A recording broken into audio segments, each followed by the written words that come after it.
생각할 오늘의 말씀은 디모데전서 1장 1절로 2절까지 말씀입니다. 우리 구주 하나님과 우리의 소망이신 그리스도 예수의 명령을 따라 그리스도 예수의 사도된 바울은 믿음 안에서 참 아들된 디모데에게 편지하노니 하나님 아버지와 그리스도 예수 우리 주께로부터 은혜와 긍휼과 평강이 내게 있을지어다. 아멘.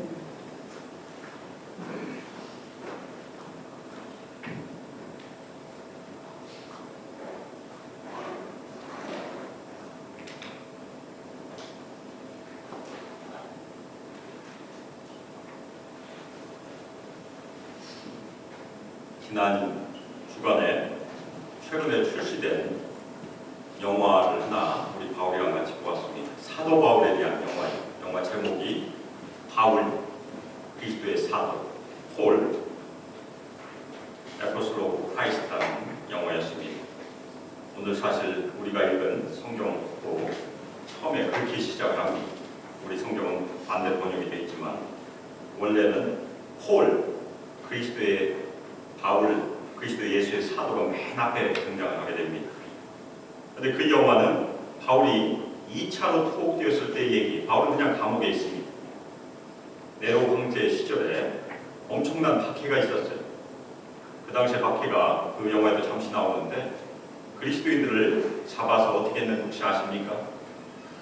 그리스도인들을 횃불처럼 사용했어요. 몸에다 불을 껴안고 불을 질러서 도시를 밝혔던 것이 네로가 한 일입니다. 죽음을 기다리고 있는 사도 바울의 얘기. 감옥에서 더 이상 나오지 못하고 결국에는 사명을 받는 것으로 그 영화는 끝을 냅니다. 그런데 바울과 그 바울의 동역자인 누가가 왔다 갔다 하면서 그리고 그 영화 장면 가운데 많은 그리스도인들이 모여있는 그 공동체가 있었는데 거기에 브리스킬라와 아굴라가 등장을 합니다. 브리스킬라와 아굴라가 나중에 로마로 다시 복귀를 해서 로마 교회의 지도자가 된 것을 저희가 알 수 있습니다. 로마서의 맨 마지막에 등장을 해요. 그런데 그 영화 가운데 바울이 자신이 예수님을 만나던 일을 회상하는 장면이 등장을 해요. 바울은 예수님을 만나기 전에 청년 시절에 교회와 성도들 핍박하였던 바리새인 청년이었었어요. 그리고 예루살렘 교회 최초의 순교자인 스데반이 돌을 맞아 죽을 때 증인으로 서 있었습니다. 그리고 사도 바울도 많은 성도들을 잡으러 다녔어요.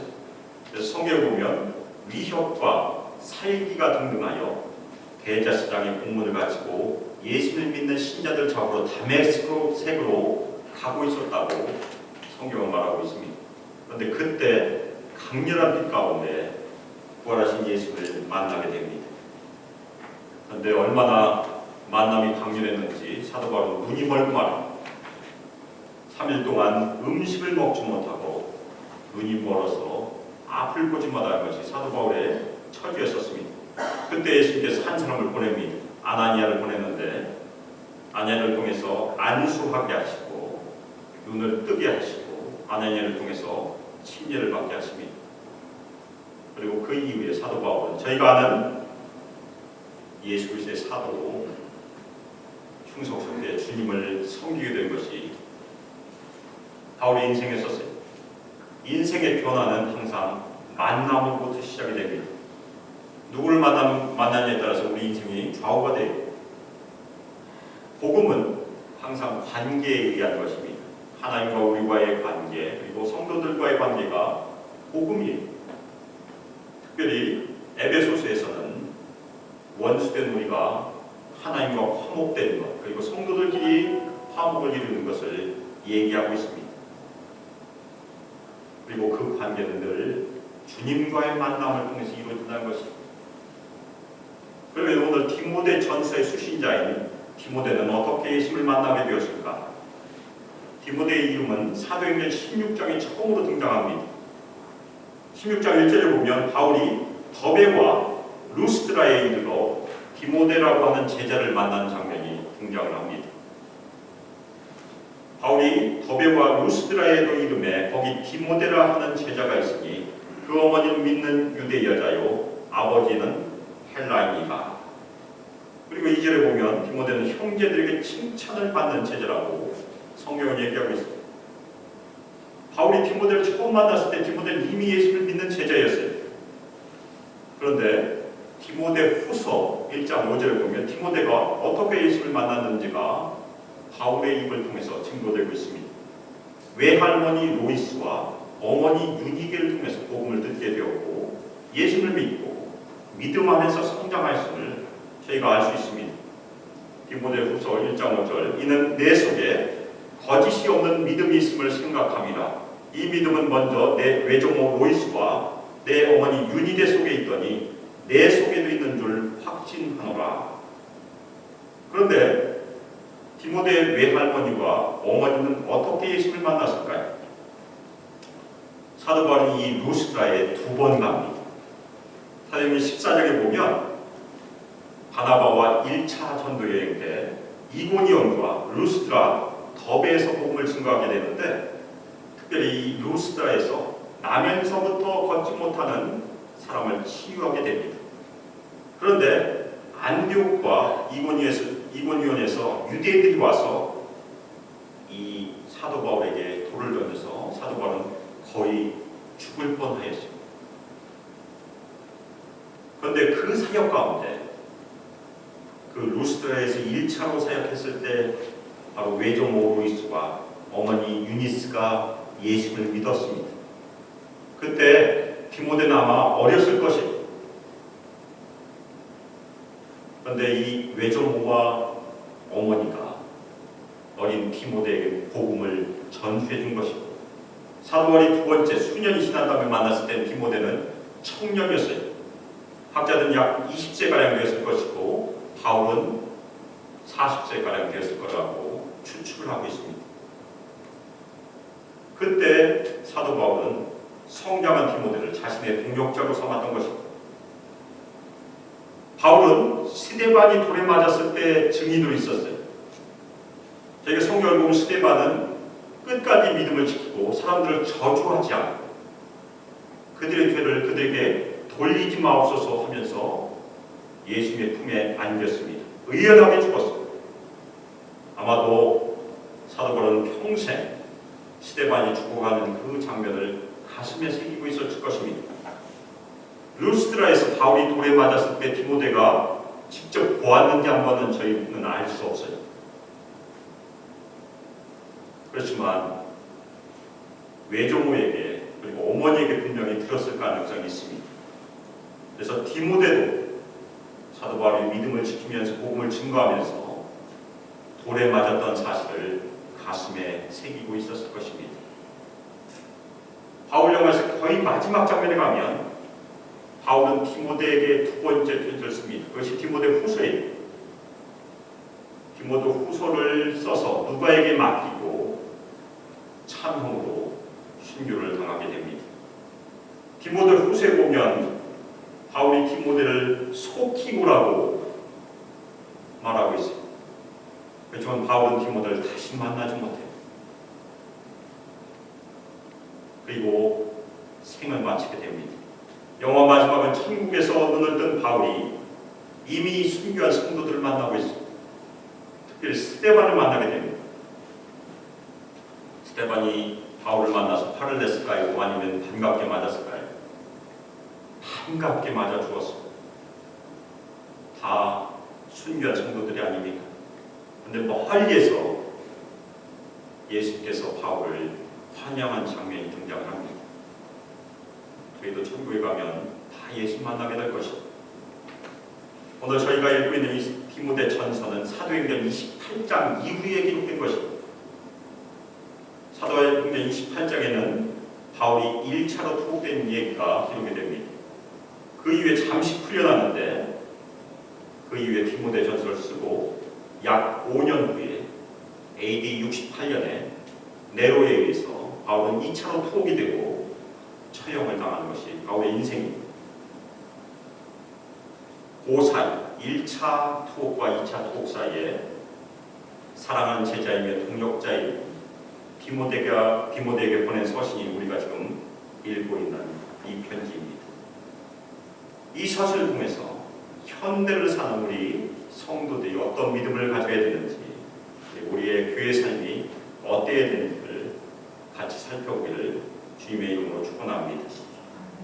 디모데전서는 바울이란 말로 시작을 해요. 우리 번역은 약간 순서가 뒤뀌어 있는데 바울, 그리스도 예수의 사도라는 말이 맨 앞에 등장합니다. 영어 번역은 그렇게 되어 있네요. 영화 제목과 아주 비슷해요. 이 편지를 쓴 바울은 원래 이름은 사도행전에 의하면 사울입니다. 히브리식 이름이 사울이에요.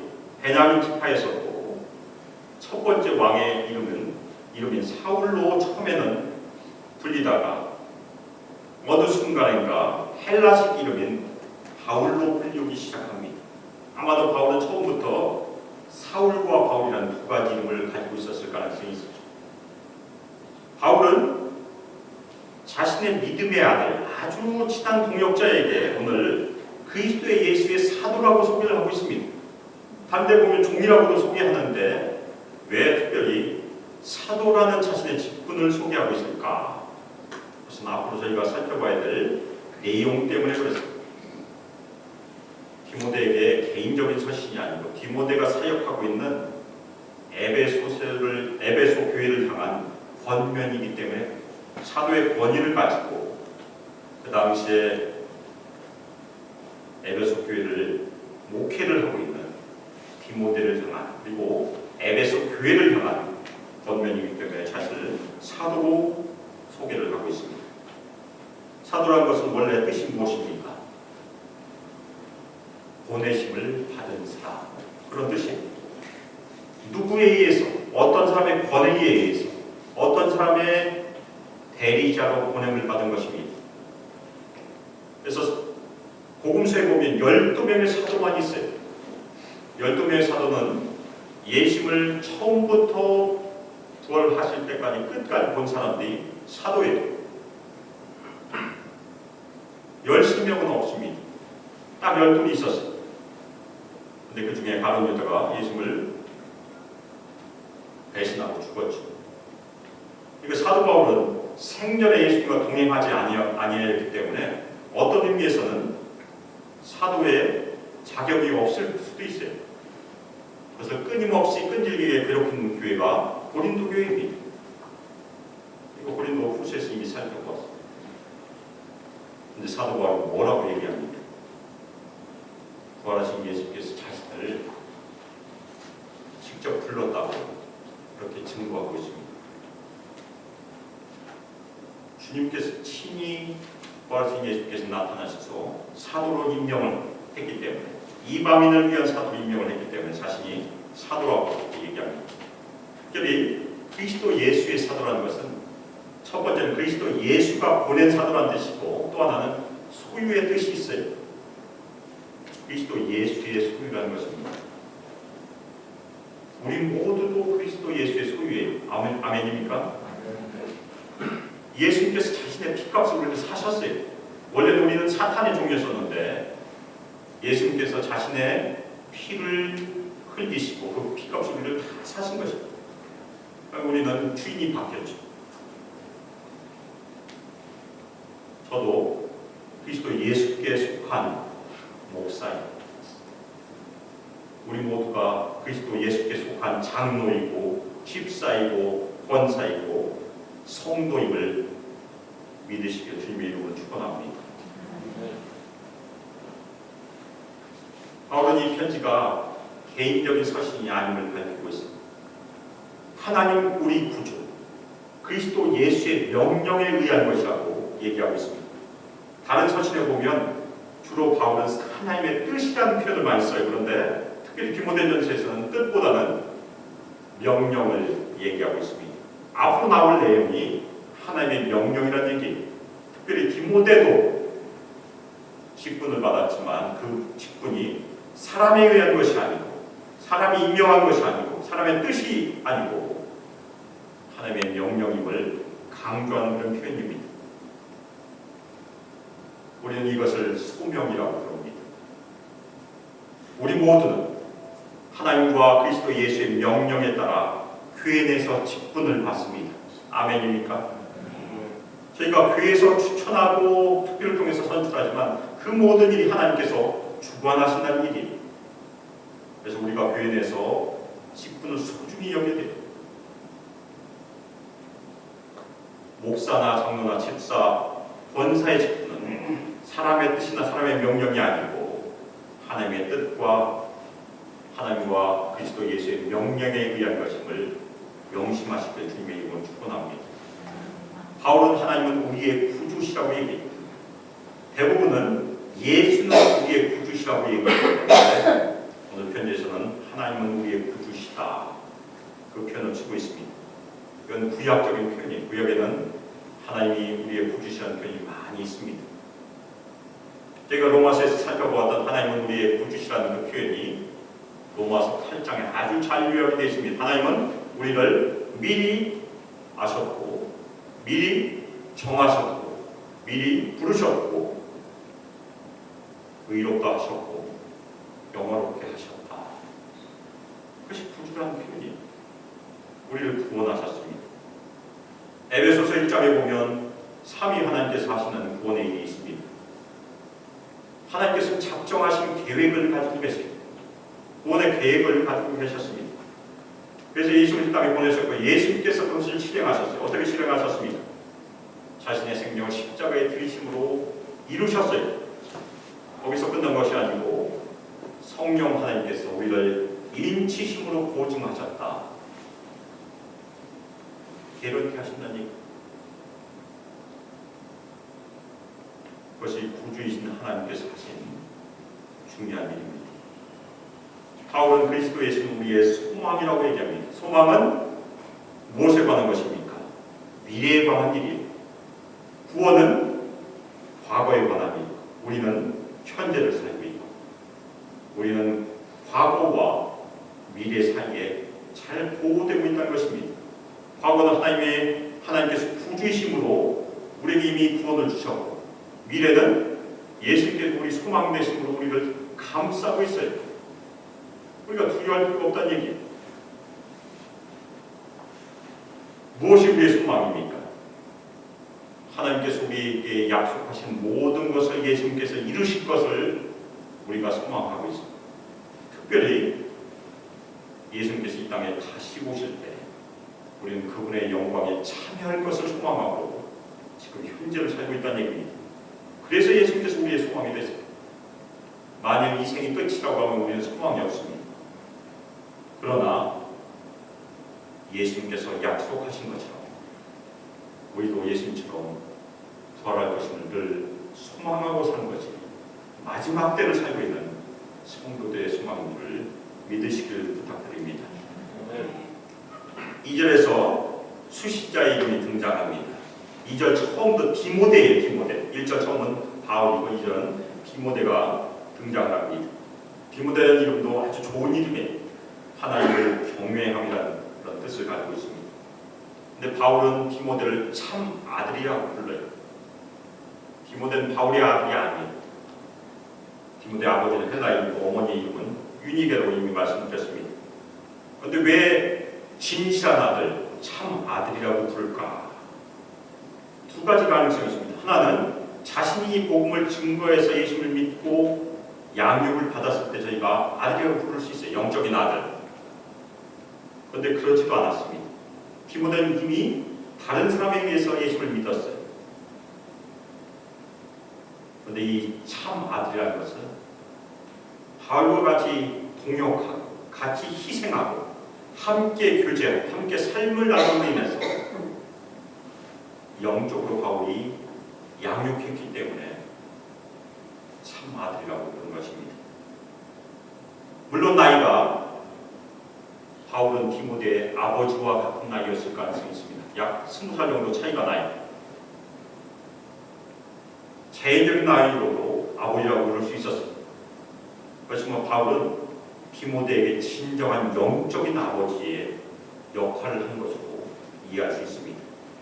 디모데 후서 1장 2절에서도 바울은 디모데를 사랑하는 아들 디모데라고 부르고 있습니다. 아들은 누구를 닮습니까? 아버지를 닮고 있습니다. 그래서 이 참 아들이라는 말은 디모데가 바울과 동역하면서 바울의 영적인 특성을 닮아가고 있는 아들로도 저희가 이해할 수 있습니다. 디모데가 순교하지 않고 생존했다면 디모데가 바울의 사역을 이어받을 수도 있었을 것이에요. 그런데 안타깝게도 바울과 디모데는 다 순교하고 맙니다. 제가 미국 유학을 마치고 직장이 결정되어서 1995년에 한국으로 귀국했을 때 처음 대전에서 다녔던 침례교회는 다른 교회와 약간 달라 보였어요. 그 교회는 직분이 없었습니다. 다 형제 자매라고 불렀어요. 물론 30대 40대가 축축되었으니까 형제 자매를 부르는데 큰 어려움이 없었어요. 그리고 그 교회는 리더를 통해서 양육받는 것을 아주 강조했어요. 그리고 당시 모델로 삼고 있었던 캘리포니아 교회는 리더가 말씀으로 영적인 자식을 낳는 것을 강조했습니다. 불신자를 전도해서 그 당시에 셀 안에서 그 한 사람을 키우는 일, 그것을 아주 잘 가르치고 강조했던 그런 교회였습니다. 그 교회 셀 리더들은 담임 목사를 영적인 아버지처럼 여긴다고 들었습니다. 그래서 제가 처음에는 이상한 교회 아닌가 그렇게 생각했었어요. 그 교회는 목자가 다른 곳에 이사가면 그 셀원들도 직장을 버리고 같이 옮겨갔어요. 그래서 처음에는 이상하게 생각했는데 저희가 말씀과 기도로 오랜 시간 교제를 하게 되면 당연히 가족과 같은 끈이 생길 것입니다. 생명을 같이 하고 삶을 같이 하는 그런 유대관계가 이루어질 것입니다. 당연히 교회 안에서 그 소그룹 안에서 형제 자매의 관계가 이루어질 것이고 당연히 아버지와 아들 관계도 이루어질 것입니다. 캘리포니아 어느 한인교회는 청년들 교회에 정착하기 위한 좋은 사역을 하는 것을 제가 기사를 통해서 읽었어요. 장년이 청년 하나를 1대1로 자매교를 맺습니다. 자신의 자식이 아니고 다른 성도의 아들과 딸을 같은 성별로, 남자 성도는 남자 청년을, 우리 여자 성도는 여자 청년, 자매교를 해서 매주 만나고 간혹가다 식사도 하고 말씀도 같이 나누고 기도도 해주고 그런 사역을 하고 있다는 기사를 본 적이 있습니다. 그렇게 만나보면 자연스럽게 당연히 영적인 아버지와 아들의 관계가 가능할 것입니다. 그런데 이 관계는 항상 단서가 붙어 있어요. 세상적인 관계가 아니에요. 오늘 사도 바울이 참 아들 단서가 무엇입니까? 믿음 안에서라는 단서가 있습니다. 우리 신앙 안에서 이루어지는 관계, 세상의 관계가 아니라는 것입니다. 우리 성도들의 만남과 관계는 항상 믿음 안에서 이루어져야 돼요.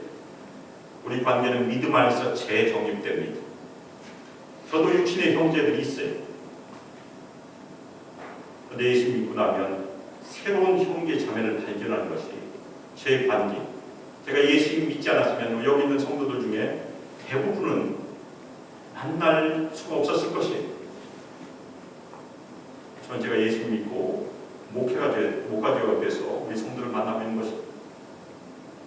우리 모두는 그리스도의 예수 안에서 영적으로 맺어진 형제요 자매입니다. 아멘입니까? 따라서 우리의 만남은 세상과 다르기 때문에 우리의 만남은 기준이 필요해요. 그래서 믿음 안에서의 만남을 잘 표현한 것이 골로새서 3장 16절에 있습니다. 그리스도의 말씀이 너희 속에 풍성히 더하여 모든 지혜로 피차 가르치며 권면하고 시와 찬송과 신령한 노래를 부르며 감사하는 마음으로 하나님을 찬양하고.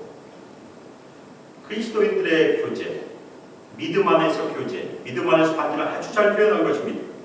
첫 번째는 말씀이 있습니다. 말씀이 너희 가운데 풍성히 거하게 하라. 또 하나는 양육이 있습니다. 바울이 디모데를 양육했던 것이 가르치고 권면하는 일이 있었어요.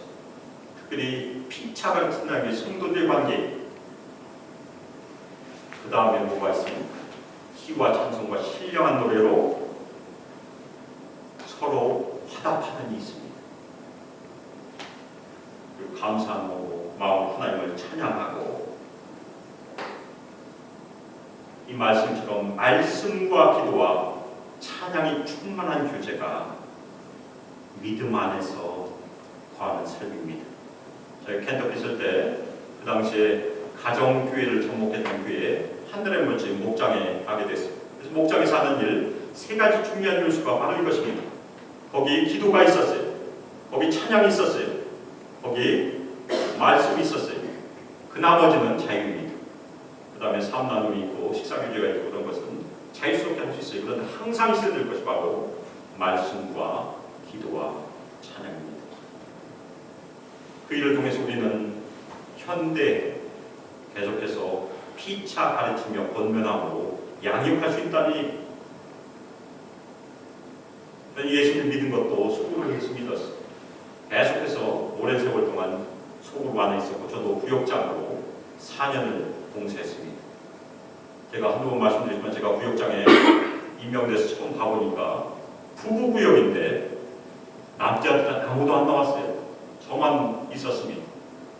다들 바쁘고 참석하기 힘들었어요. 제가 찾아다니면서 설득하지 않았어요.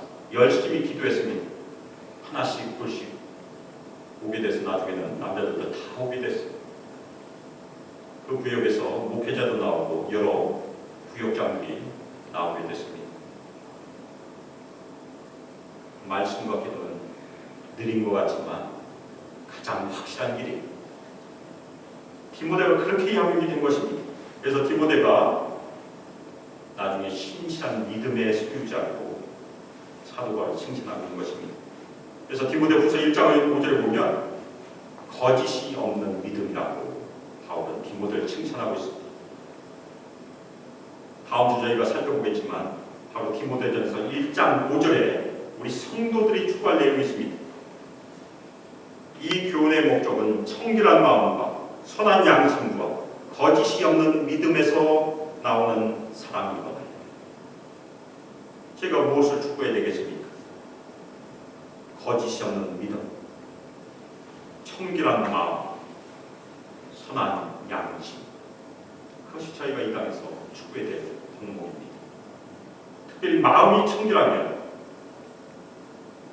무슨 복을 저희가 볼 수 있습니까? 하나님의 얼굴을 볼 수 있어요.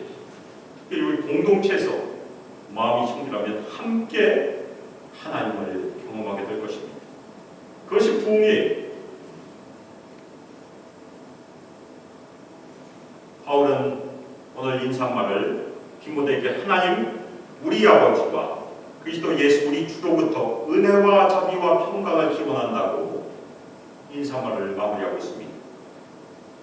일상적으로 쓰이는 말처럼 보여요. 그렇지만 은혜, 자비, 평강은 다 구약 성경에서 비롯된 아주 중요한 단어들입니다. 은혜는 무엇입니까? 아무 자격 없는 사람에게 주어진 하나님의 복이에요. 그런데 은혜는 다른 복을 여는 문이에요. 은혜가 없으면 자비가 없다는 얘기입니다. 은혜가 없으면 구원도 없어요. 은혜가 없으면 평강도 없어요. 하나님의 은혜가 문을 열어야 하나님의 자비를 우리가 경험하고 하나님의 평강을 경험하게 될 것입니다. 우리는 은혜로 하나님의 나라에 들어와 있어요. 우리는 은혜로 말미암아 하나님의 통치를 지금 받고 있고 하나님의 은혜 가운데 많은 복락들을 누리는 것이 우리의 고백이에요. 맞습니까? 그 복락들 중에 바울이 두 가지를 열거하는 것입니다.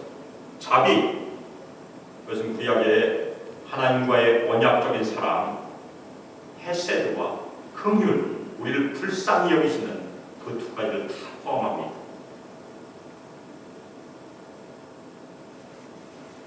그리고 평안은 우리의 샬롬이에요. 우리의 궁극적인 소망은 모든 것이 완전해지는 샬롬이에요. 예수님께서 다시 오시면 그것이 이루어질 것입니다. 완전한 평강이 이루어진 것이 저희의 소망입니다. 또 하나, 예수님께서 이 땅에 다시 오시면 우리에게 주어질 축복이 하나 더 있어요. 히브리서에 의하면 무엇이 있습니까? 안식이 있습니다. 두 가지를 저희가 소망하면서 이 땅에서 고난을 거치고 있는 것이 성도의 삶입니다. 그런데 그 은혜와 자비와 평강은 누가 주십니까? 하나님 우리 아버지와 그리스도 예수 우리 주로부터 온다는 것을 명심하시길 주님의 이름으로 축원합니다. 특별히 여기 보면 사도 바울이 우리란 말을 써요. 나가 아니에요. 제가 여기 처음 방문해서 주기도문 같이 나눌 때 하나님 우리 아버지여, 우리란 말이 반복적으로 있다는 얘기를 말씀드렸어요. 서구 사상에는 다 나입니다. 그런데 히브리 사상도 동양 사상에 가까워요. 그래서 다 우리입니다. 나 혼자만 은혜받는 것이 아니고, 나 혼자만 자비를 경험하는 것이 아니고, 나 혼자만 평강을 얻는 것이 아니고, 우리 전공체가 함께 은혜받고 자비를 경험하고 평강으로 함께 간다는 그런 말씀이, 그것이 교회의 의미입니다. 그래서 교회는 하나님의 가족이에요. 오늘 우리는 사도 바울이 영적인 아들인 디모데에게 보낸 서신의 인사말을 살펴보았습니다. 특별히 오늘 말씀에서 사도 바울은 디모데를 거짓이 없는 믿음의 소유자로 소개를 하고 있습니다. 그 신실한 믿음은 저절로 이루어진 것이 아니라고 말씀드렸어요. 거의 20년이 걸린 일입니다. 사도 바울과 믿음 안에서 동역하면서 그리스도 예수 안에서 말씀과 기도로 교제하고 양육받으면서 특별히 어떻게 같이 동역했습니까? 함께 목숨을 걸고 희생했어요. 먹지도 못하고 강도의 위험을 만나고 강의 위험을 만나고 사람의 위험을 만나고 40에 하나 가만매를 수도 없이 맞고 동족으로 또 위험을 당하고, 그것이 사도 바울의 삶이라고 저희가 이미 고린도후서에서 살펴보았습니다. 그것을 디모데도 동행했어요. 사도 바울만 맞았겠습니까? 디모데도 같이 맞았지. 오랜 세월이 걸린 것이 거짓 없는 믿음을 향한 길입니다. 우리 수많께서도 이러한 신실한 믿음을 전수하는 영적인 관계가 계속해서 이루어지길 축원합니다. 먼저 이를 위해서는 나 자신이 준비된 것이 필요해요. 남을 생각할 필요가 없습니다. 저희가 직접 하나님을 만나는 것이 굉장히 중요합니다. 매일매일 예수를 대면하는 것을 위해 신앙이에요. 성결한 삶에는 속성관념이 전혀 없어요. 붕에서 은혜 받아서 마음이 뜨거우면 오래 갈 것 같죠? 오래 가지 않아요. 어떤 목사님이 2주 간다고 고백한 것이 기억이 납니다. 거룩이라는 것은 우리가 평생을 거쳐서 투자해야 되는, 우리가 꼭 해야 되는 우리의 인내가 요구하는 삶입니다. 이미 저희가 로마서 7장에서 같이 살펴보았습니다. 끊임없이 고통받고 끊임없이 갈등하는 것이 오히려 우리의 삶일 수 있어요. 우리 안에서 끊어지지 않는 죄를 끊으려고 끊임없이 부단히 노력하는 것이 우리의 삶입니다. 저희가 매일 기도로 주님께 엎드리는 것이 죄를 끊는 길이에요. 숨겨진 죄를 고백하고 우리 힘으로 극복하기 힘든 나쁜 습관들을 고백하고 끊임없이 주님의 도우심을 구하는 것이 경건의 훈련입니다. 그 부단한 노력이 매일매일 자신을 조금씩 변화시키고 갈 것입니다. 간혹 제가 예수를 믿지 않았으면 저의 삶이 어땠을까 생각해 볼 때가 있어요. 제가 예수를 믿지 않았으면 저도 끊임없이 야망을 추구하고 있었을 것입니다. 어떤 때는 제가 지금까지 살고 있을까? 제가 다니는 직장에서 출세하기 위해서는 두 가지 길밖에 없습니다. 하나는 얼굴이 잘생기던지, 또 하나는 술을 잘 먹던지. 제가 얼굴이 잘생기지 않았으니까 다음을 정해야 되겠죠. 그랬으면 아마 지금쯤 몸이 골병이 들었을 가능성이 있습니다.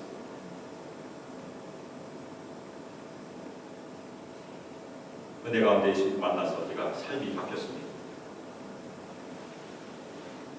우리 모두가 다 디모데처럼 부름을 받았어요. 그래서 디모데가 장년이 돼서 거짓이 없는 믿음으로 칭찬을 받았던 것처럼 우리 모두도 거짓이 없는 믿음으로 주님께 칭찬을 받으시길 주님의 이름으로 축원합니다. 바울 영화 끝부분에는 바울이 디모데 후서를 마무리하면서 마지막 유언을 합니다. 디모데 전서와 디모데 후서가 똑같은 말로 끝을 맺습니다. 은혜가 너희와 함께 있을지어다. 아멘. 이게 바울의 유언이에요.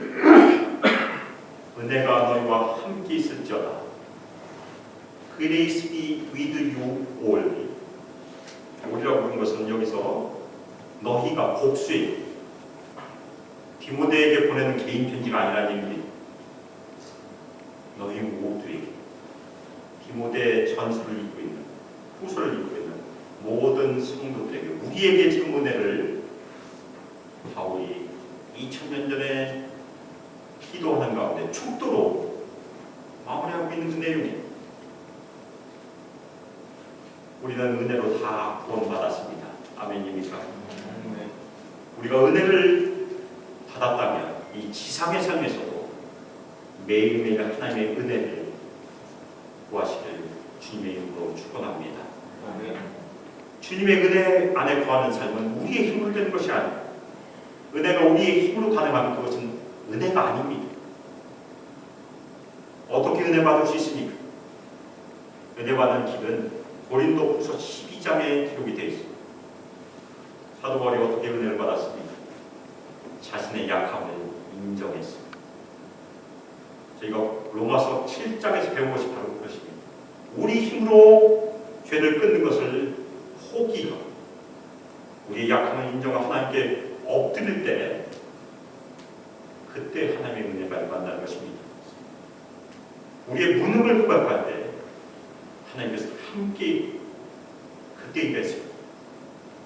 우리가 우리의 힘으로 살면 성령은 가만히 계십니다. 그런데 우리가 우리의 약함을 인정하고 성령께 도움을 구할 때 그때 성령께서는 역사하세요. 사도 바울이 뭐라고 고백을 하고 있습니까? 자신의 약함을 자랑한다고 고백하고 있습니다. 저도 그렇게 기도할 때가 많이 있습니다. 하나님 아버지, 저의 약함을 주님께 자랑합니다. 특별히 주일날 그런 설교, 그런 기도 많이 합니다.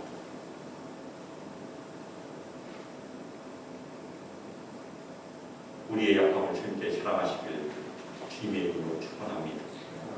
특별히 하나님의 은혜 안에 항상 거하시길 주님의 이름으로 축원합니다. 그리고 믿음 안에서 매일매일 주님의 은혜로 말미암아 거짓을 버리고 신실한 마음으로 청결한 마음으로 우리 소망들 모두 하나님의 얼굴을 함께 마주하는 삶이 저희 모두에게 함께하기를 주 예수 그리스도의 이름으로 축원하며 기도합니다. 아멘. 이 시간 합심해서 기도하겠습니다. 오늘 디모데 얘기를 저희가 같이 살펴보았습니다. 디모데가 거짓 없는 믿음을 가졌다고 했는 그것이 일시적으로 이루어진 것이 아니고 사도 바울과 동역하면서 희생을 거치면서 학해를 당하면서 이루어졌다고 같이 살펴보았습니다. 그리고 사도 바울이 우리에게 마지막으로 유언하는 것이 무엇입니까? 은혜가 너희와 함께 있을지어다 같이 살펴보았습니다.